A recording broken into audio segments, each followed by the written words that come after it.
ரஜு பொருத்தம்ன்றது யோனி பொருத்தம்னா என்ன? ரஜ்ஜு பொருத்தங்கிறது தான் அந்த ஆண் பெண்ணோட ஒற்றுமைக்கு வழிவகுக்கிறது. ரிலேஷன்ஷிப். அது அது முக்கியங்கிறான். ரஜ்ஜு எல்லாமே பஞ்சாங்கத்தில் வர்றது தான். ஜோசியருக்கு அனுப்பி எதுவுமே இல்லை. அவன் போடுறான் எல்லாமே.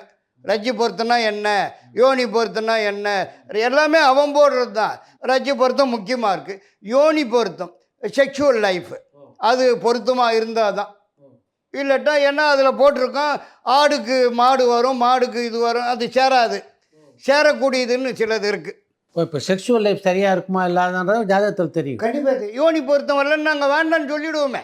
ஜாதகம் வரும்போதே 10ல் 5 வந்தால் போகிறோங்கிறான். அந்த 5ல் யோனி முக்கியங்கிறான். யோனி முக்கியம், ரஜ்ஜு முக்கியம், ஸ்திரீ தீர்க்கம் முக்கியம், அந்த மகேந்திர பொருத்தம் முக்கியம், குழந்தை பாக்கியத்துக்கு இதெல்லாம் இருக்கும்போது இந்த 5 இருந்தால் போகிறோன்னு சொல்லுவோம். நாங்கள் 10 வேணுங்கிற அவசியம் இல்லை. இதில் யோனி பொருத்தம் முக்கியமாக தேவை. ரஜ்ஜு பொருத்தம் இல்லைன்னா பண்ணாதேன்னு சொல்லிவிடுவோம். எல்லாத்த விட நம்பர் 1 அது ரஜ்ஜு. ரஜ்ஜு வரலேன்னு பஞ்சாங்கத்தில் போட்டுருவான். இந்த நட்சத்திரத்துக்கு இந்த நட்சத்திரம் வராது ரஜ்ஜுன்னு சொல்லுவான்.